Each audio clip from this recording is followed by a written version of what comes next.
warahmatullahi wabarakatuh. Salam sejahtera untuk kita semua. Selamat datang kembali mahasiswa di mata kuliah pengantar oceanografi. Pada pertemuan hari ini kita akan meneruskan pertemuan minggu lalu tentang marine biology. Di minggu lalu kita telah membahas mengenai faktor-faktor yang mempengaruhi kehidupan di lautan. Faktor yang pertama adalah cahaya. Nah, selanjutnya adalah nutrien. Nutrien adalah substansi ya, yang diperlukan oleh makhluk hidup untuk perkembangan dan pertumbuhan. Nutrien ini diperlukan untuk produksi dari bahan organik.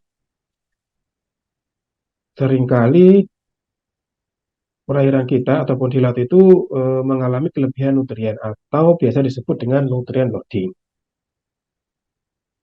Selanjutnya adalah terkait dengan suhu. Nah, ini kita lihat di gambar ada 3 macam layer ya, ada mixed layer, thermocline, dan juga deep water. Nah, di atas mixed layer ini terdapat lapisan yang namanya surface layer, di mana suhu di surface layer dan juga mixed layer ini hampir sama. Di bawahnya ada yang namanya thermocline. Nah, di thermocline inilah terjadi penurunan suhu yang sangat drastis. Suhu di mixed layer dan juga di deep water relatif seragam, artinya tidak ada variasi yang tinggi di lapisan tersebut. Di lautan, range suhunya itu relatif sempit, tidak selebar di daratan. Dan juga di lautan itu variasinya juga lebih kecil daripada di daratan, baik variasi harian, musiman, atau juga tahunan. Di laut dalam suhunya relatif sama. Selanjutnya ada hubungan antara suhu dan juga organisme di laut.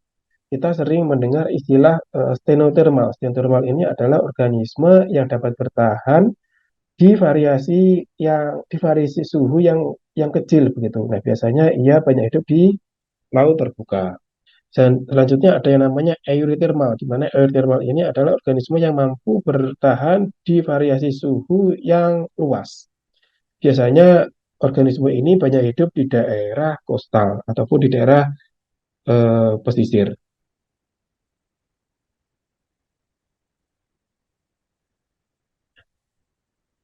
Berdasar berdasarkan darahnya begitu ya. Jadi makhluk hidup itu terdiri dari 2 macam. Yang pertama adalah makhluk hidup berdarah dingin, di mana makhluk hidup berdarah dingin ini tidak mampu meregulasi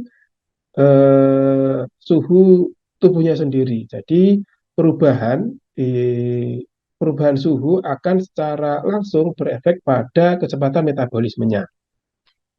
Di sisi lain ada juga makhluk hidup yang berdarah panas. Ia dapat meregulasi suhu tubuhnya. Biasanya memiliki blubber ataupun lapisan lemak yang berperan sebagai penyekat atau insulator. Selanjutnya adalah salinitas. Salinitas ini adalah kandungan garam di lautan yang secara langsung berefek pada bagaimana makhluk hidup di lautan itu mengapung seperti itu.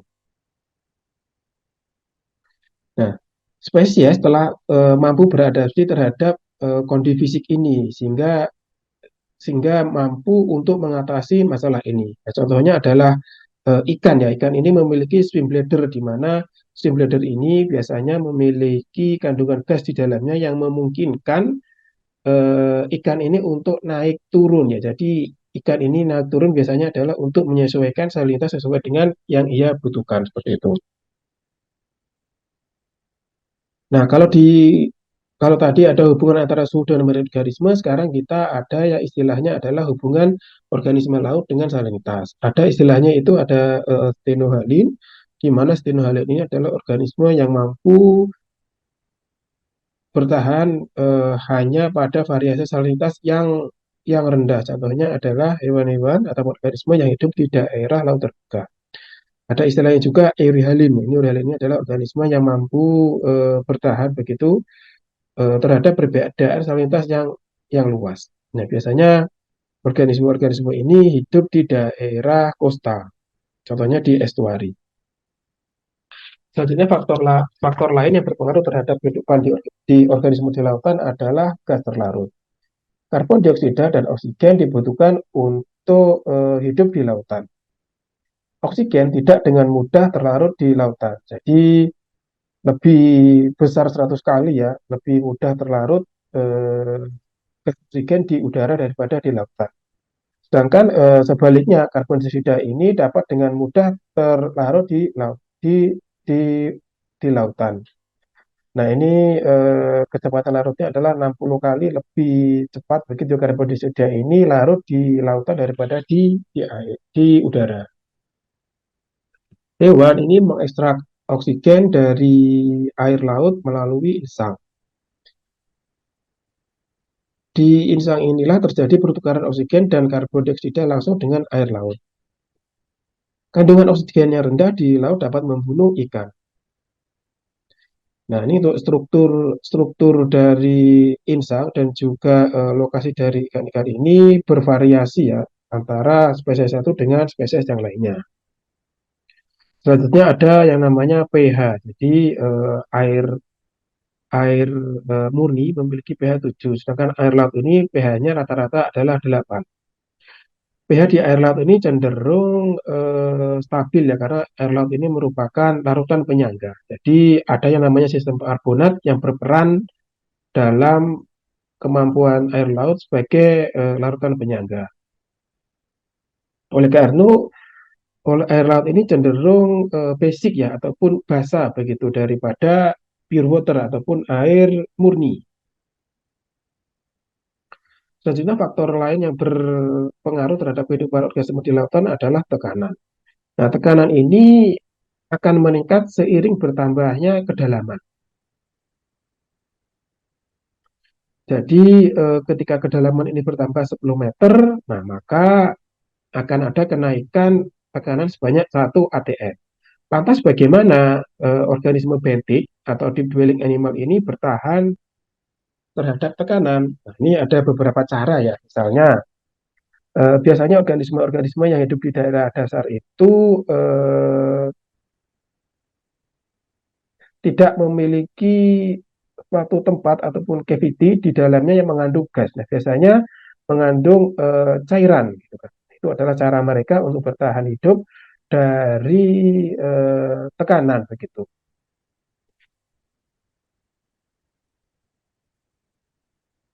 Morfologi dari ikan telah berevolusi yang mengizinkannya yang yang mengizinkan ikan ini untuk bergerak dengan bebas di air dengan mudah. Nah, salah satu hewan yang memiliki strategi adaptif dan juga selektif terhadap kondisi lingkungan laut adalah ikan. Jadi, agar ikan ini bisa berenang dengan bebas, maka ikan ini harus mampu mengatasi 3 macam tahanan begitu. Yang di antaranya adalah surface drag, form drag, dan juga turbulent drag. Nah, surface drag ini adalah friksi ya ataupun tahanan yang hadir begitu di antara tubuh ikan yang bergerak dan juga cairan di sekitarnya.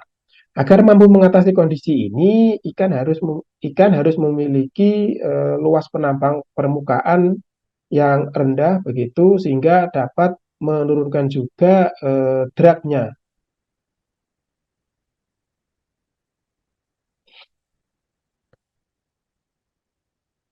Nah, selanjutnya ada foam drag. Jadi foam drag ini sejajar ya terhadap luas penampang tubuh dari ikan itu sendiri. Jadi untuk mengatasi ini, ikan haruslah berbentuk seperti pensil yang sempit agar memudahkannya untuk bergerak di lautan.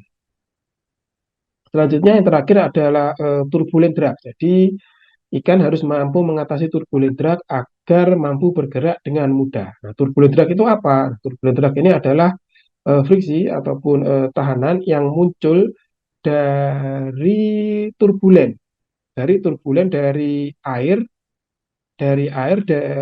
air yang terbentuk di belakang objek yang bergerak melalui suatu cairan.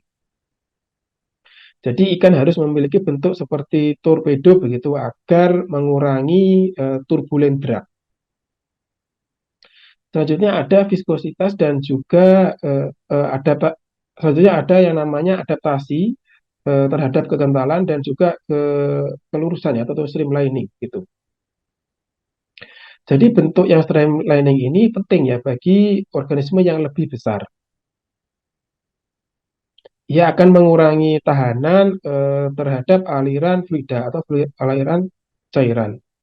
Nah, agar mampu menghadapi kondisi ini, tubuh ikan harus flatten ataupun datar dan juga runcing begitu.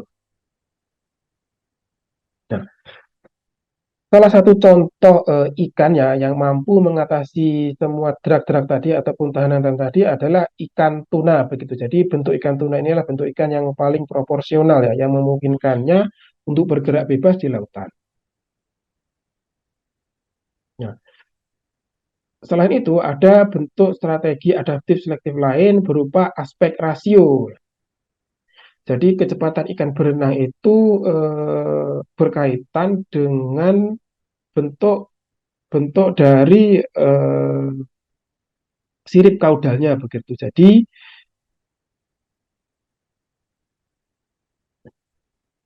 Jadi aspek rasio ini atau AR ini kaudal bisa dicari dengan kaudal fin ataupun tinggi dari sirip belakang ya kuadrat per kaudal per luas dari ekor belakang itu sendiri. Nah, ini rasio ini juga berperan penting begitu untuk mendukung pergerakan ikan untuk bergerak di lautan sehingga ketika ikan-ikan ini memiliki AR ya, AR yang pas begitu, yang cocok jumlahnya. Nah, ini akan membantunya bergerak bebas di lautan.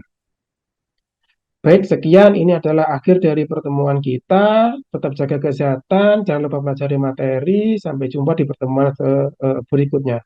Sekian dari saya, Bila Taufik Walidaya. Wassalamualaikum warahmatullahi wabarakatuh.